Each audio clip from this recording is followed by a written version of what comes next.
The Blocktalk Podcast started because of my passion for the property management industry. I wanted to start a conversation and add some value within the industry with a diverse range of people and professionals who can add something extra. As we start out, my aim is that the podcast offers some useful insight into a variety of views, opinions, thoughts, and foresights from our guests, who include business leaders and industry experts. If you enjoy the podcast and want to find out any other information, head on over to brianwelsh.co.uk.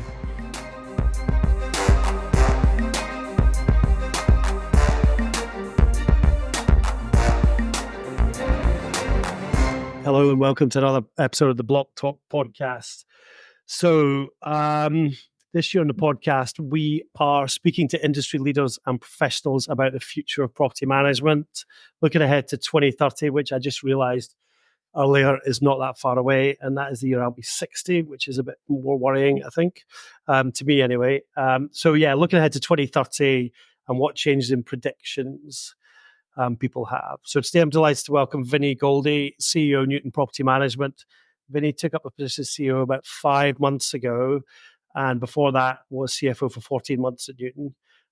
Prior to joining Newton, Vinnie was FD at Creditfix, CFO for Together Energy, Director of Finance at Sure Thing Insurance, and a finance business partner with AXA Commercial. Vinnie has a young family and he's a bit of a petrol head, which we talk about on many occasions when I speak to him. And I spent a bit of time with Vinnie actually over the since he joined Newton, which has been good. How are you? You well? I'm good, thank you. I'm good. Thank you for having me. No, I'm really glad you decided to come on. It's really good.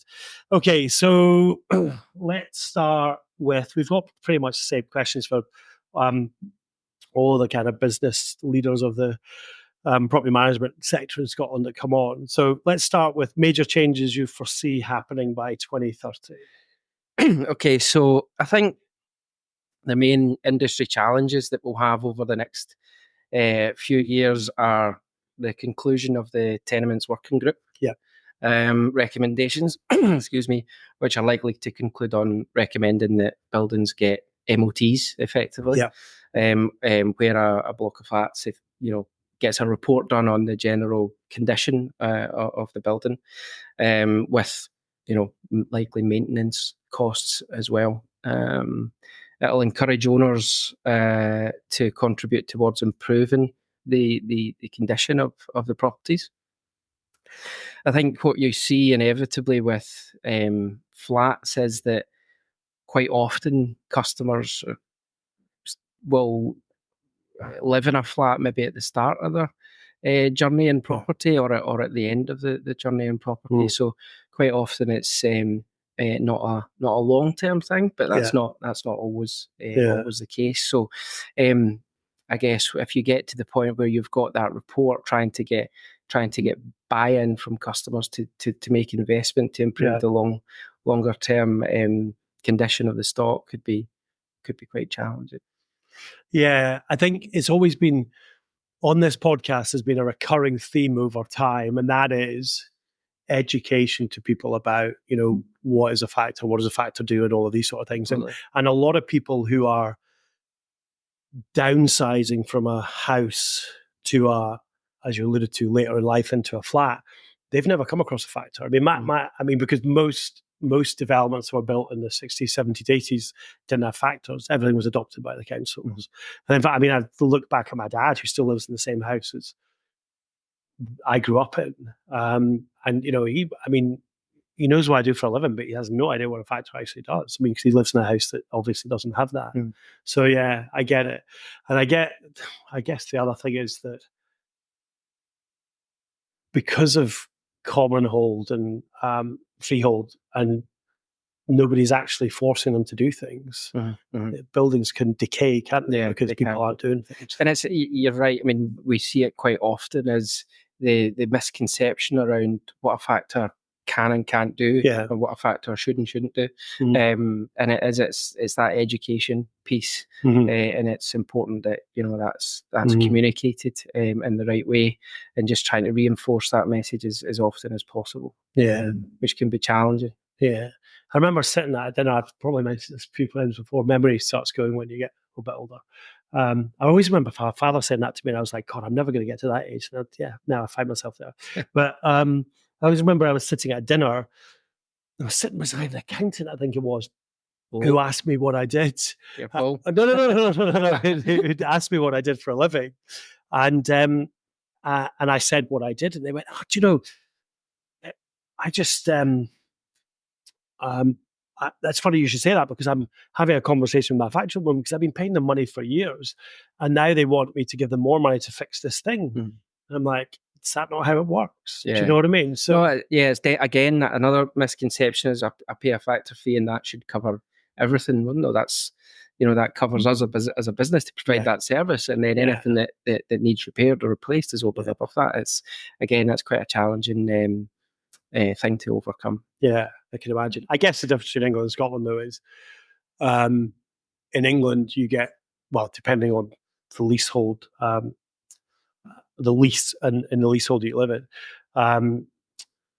you don't really get a choice. It happens, you have to pay it. In Scotland, if you don't want to pay it, then often it doesn't get done. Yes, absolutely. Yeah. My eldest son is currently looking for a flat in London, which is scary enough given the price tag. But I said to him, "So are you going to have the roof checked?" And he's like, "What are you talking?" Because it's an old building. And actually, it's share of freehold. Right. It's an old building. Have you had the roof checked? Why would they do that? I'm like, yeah, it's an old building. Go check the roof, because otherwise you're in for an eighth of the cost. Yeah. Okay, cool. Yeah, just in terms of other things that I think, the industry, the sort of main industry challenges over the next few years related to the Tenement Working Group recommendations is the Scottish Law Commission consultation on compulsory owners associations. I think the initial consultation request responses by August this year. And the Law Commission are considering whether to recommend the government that every block of flats in Scotland has to be run by a group of owners as a body corporate. Okay. The Owners Association can then either manage the block of flats or appoint a professional manager, such as a factor. Yeah. Okay. The challenge, however, would come when none of the flat owners step forward to nominate themselves. Yeah. Okay. In this circumstance, the Law Commission may foresee a stopgap arrangement being legislated for where a local authority of housing association is installed as the factor. Okay. Wow. I wasn't aware of that last bit. Okay. That's an interesting, because I mean, you get a block of 6, especially if 4 of them are let, is anyone actually interested in stepping up? Or, I mean, there's a lot of responsibility there as well. Right? Mm-hmm. So, I mean, you do get better engagement with committees quite often. So it's quite often an easier way or a better way, more efficient, effective way of getting things done in the property. Yeah. Okay. Interesting.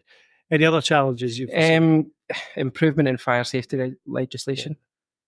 I think certainly we would like to see retrospective powers to fit fire detection. And smoke extraction systems in older buildings. At the start of the year, tragically, we had 2 fatalities in one of our buildings in Aberdeen. Okay. And there were no fire detection systems in the stairwells. Wow. And a significant number of the flats in Scotland are in the same boat. So yeah, that's definitely something we would like to see. Okay. And we do have Derek back at the offices championing that. Right, okay. Championing it from a... Lobbying the government. Right, okay. Yeah. Lobbying the government to try and push these things forward. Yeah, I suppose when it's closer to home, you know what I mean, from the point of view of happening in one of your buildings, it becomes a forefront of your mind, doesn't it? Yeah. I mean, it should be at the forefront of everyone's mind, yeah. Absolutely, but I guess until something like that happens,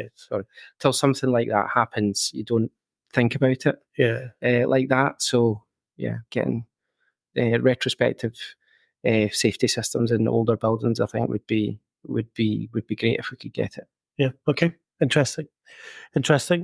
Okay, so next question for you. Okay, this is probably right up your street. How do you think automation and given the conversation we've had over the last year, how do you think the automation and digitization will impact the landscape in the next 6 years?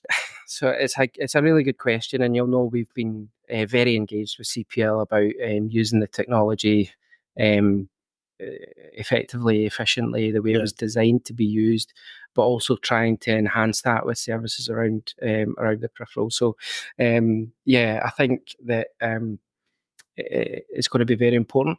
I think what we've seen, not just in factoring, but in a lot of businesses, is the demand from customers has been increasing. Significantly post-COVID, I would say. Yeah. Okay. And if we're able to streamline and automate processes, it will allow us to serve customers as efficiently and as effectively as possible. Yeah. We've actually recently appointed somebody internally as a business process manager to help us with this work in the coming months and years ahead. Things like chatbots, AI, and I know we've got a question on AI later on, but things like that can fulfill simple requests that don't really need a human intervention. That'll free up staff to dedicate their time to more complex tasks. You're really just focusing on how to serve the customer better. Yeah. I mean, technology. I mean, I've for many years worked in tech. In fact, pretty much my entire working life in software, and people often see software as a reason or a way to save money. Okay, but actually, and that is true. At the end of the day, automate process, manual process disappears. No body no longer required to do process, right? I mean, it's not rocket science. Everyone understands that. But it's then what you do. If you then just take that as a way to make more margin, okay, that's fine, and that's your decision. If you then take that as a way to go, at the end of the day, we have a fixed cost base.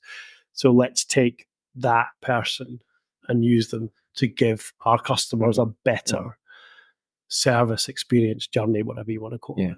Yeah. And I would say that's definitely the journey that Newton has been on. We've made a lot of changes internally in the last 6 to 9 months, and that's not just from a people's perspective, it's also from a technology perspective and a process perspective as well. There's been a lot of investment into trying to improve our systems and our processes so that we can serve our customers better. So it's a very important part of my strategy for moving forward. Good, excellent. Okay, so on to the next question. There's a lot of focus on the environment in terms of pesticides and greener energy. How do you think this will affect your business? So I think we need to make it easier to install energy efficient systems into common area of a block of flats. At the moment, it has to be all owners that agree to install a communal EV charger or solar panels. It can be quite challenging to overcome, especially coming back to the point we were making earlier about people starting or ending their journey in property and flats. They might not necessarily look at it as a long-term investment and therefore may not be prepared to spend the money on that sort of thing. So the Tenement Maintenance Working Group have recommended that the Tenements Act is amended to just requiring a simple majority vote. Okay. I think the SNP endorsed this change as a party policy at last year's SNP conference. Okay. But until they actually, go ahead with it, then we're kind of in limbo, and owners are disadvantaged negatively because of that. Yeah. Okay. No, interesting. And you're right. It is. That's one of the biggest challenges, isn't it? Actually getting decisions and getting everybody on board to make these things happen. Yeah, especially with, if the share of ownership in a building, for example, is more weighted towards buy to let. Yeah. Landlords may not necessarily be living in the property and therefore are only really interested in making sure it's of a good enough standard for their tenants, and may not be willing to invest that kind of money to put energy efficient systems in place. Yeah. No, I get you. Okay. What about the buy-to-let versus ownership landscape, and how will that affect what you do and how you operate? Yeah. So for me personally, it doesn't change what we do or how we operate, whether that's an owner that lives in the property or it's a tenant and it's the landlord that owns the property. We still have a customer to serve at the end of the day, whether that's the owner or the landlord. And we need to make sure that we provide them the service that they expect and need to receive from us as a factor. I guess the only challenging thing for me is that, if you've got owners in a block of flats, they might be keen to invest in the property, get things done, whether that's maintenance, repairs, upgrades, enhancements, whereas the landlords may not necessarily be inclined to do so. They just want to make sure it's of a good standard for their tenants, and they don't really want to invest the money in it. So, but that just comes down to communication. Making sure that you communicate with all owners, whether it's a landlord or an actual owner, that we can do X, Y, and Z. This is the cost. Do you want to go ahead with it or not? It all comes down to communication and not leaving things outstanding, let's say. So if there's a majority to proceed and it's paid for, go ahead and do it. If there's not a majority to proceed, you at least let the owners know that we've not been able to do that and we can't take it forward at this time. It just comes down to communication. And I guess coming back to that, the law commission stuff, if there is then simpler, or legislation actually, if there is then simpler ways to get a majority, simpler ways to get decisions made on properties and make things happen, then that's going to help with that, right? Absolutely. That would be helpful. Okay, so there's some talk about how the tide will turn back as people will be craving human connection as opposed to the isolation of social media and online interaction. And that's actually quite an interesting thought, because I was having this conversation with my business coach this morning, but also this is one of the only face-to-faces of this that we've done. Oh, is it? Yeah, because the studio's been set up I'm on for ages. Yeah, the studio's been set up for ages, but I end up sitting here and talking to someone who's on a screen. Okay. So we need to do more of these. I much prefer them actually. Okay, but would you agree with that? And how do you think that will impact factoring? I think it's a tricky one to answer, because I think the needs and wants of every customer and every generation is going to be different.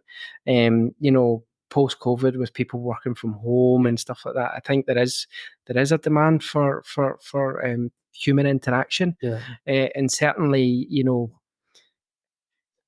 I'm not a fan of emails. You could be 10, 15 emails deep that could be a 10-minute conversation on the phone, or a 15-minute meeting face-to-face.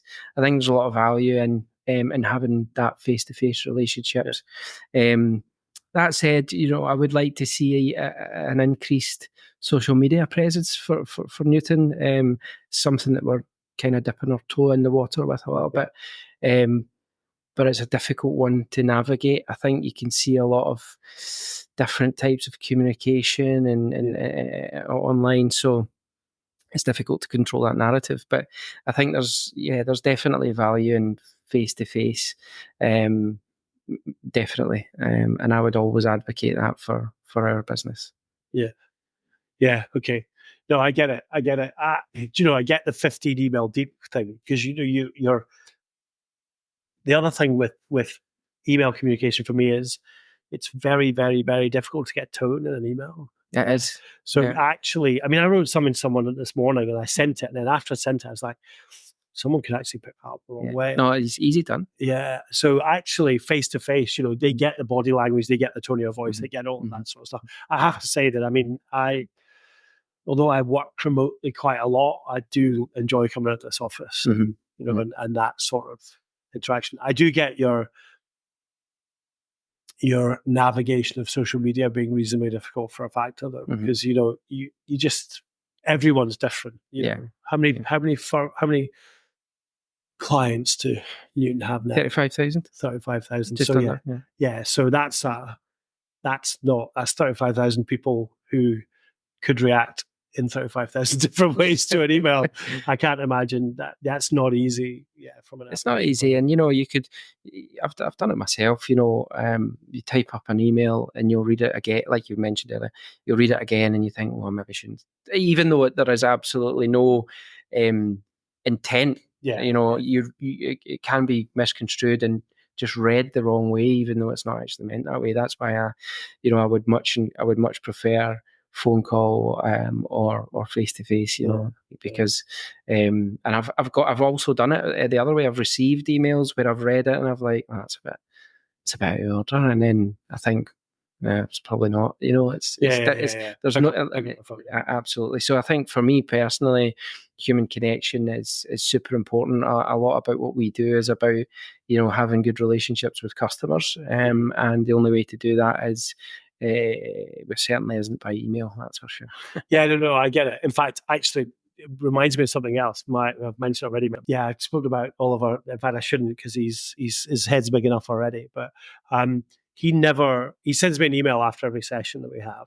But if he wants to talk to me about something, he never sends me an email. Reason being, it will take him ages to type it. He will reread it 3 or 4 times to make sure it's been received, or it will be received in the way he's meant to write it. Yeah. So what does he do? He just leaves me a voice note, because I can get the tone from his voice. I know what he's saying. Okay, he may cock a couple of things up when he's speaking, but he's, it's fine. So I get, it is. I'm much, the whole human, less digital interaction. Although, and it does depend on the generation of your client. Absolutely, and there is a generational thing there.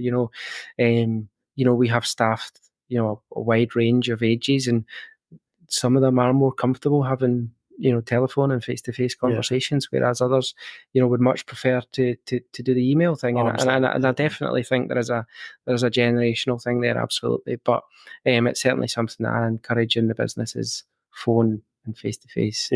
Over email, absolutely. Yeah. Oh no. Okay, cool. Right. Last question. This is quite an interesting one, actually. Is there ever a time when property managers will be replaced by AI? Short answer, no. Whilst AI has been around for a while, I think it's a fairly new concept in the mainstream. Newton hasn't done anything with AI yet, and I think it'll be a case of watch this space and see how we can utilize it for streamlining and automation of simple tasks. And while I can see a use case for that aspect within the business, I don't see it replacing property managers. Go back to what we were talking about a second ago, and with relationships, you're not going to get that from AI. Property managers that understand the customers, understand the buildings, who can have a phone conversation with customers, who can meet them face to face, you're not going to get that from AI. However, I do think there's definitely a use case for it in terms of streamlining processes and automation of simple tasks, so that frees up the property managers to deal with the more complex stuff like I was talking about earlier on. Yeah. Okay. Yeah. I mean, definitely reading of invoices and outputting of information, reading of deeds and answering simple questions and these sort of things. There's absolutely no doubt that that's available. And even responses to, or not responses, suggested responses possibly to queries and these sort of things, making sure that something's written in an articulated fashion with no dubiety. Do you know what I mean? Because at the end of the day, we spoke about it earlier, typing emails. If you can get something that kind of puts something in a certain way, then I would agree. These sort of things are the first step into that process. Definitely the first step, but who knows what the future holds, right? But technology is advancing at an astounding rate. But for me, at this moment in time, and certainly for the medium to long term as well, I think the relationship is such a critical part of the business that you're not going to get that from AI. But there's definitely a use case for it. Okay, brilliant. Thank you very much for coming on. It's been a pleasure. Thank you. Appreciate it. Thank you. Cheers.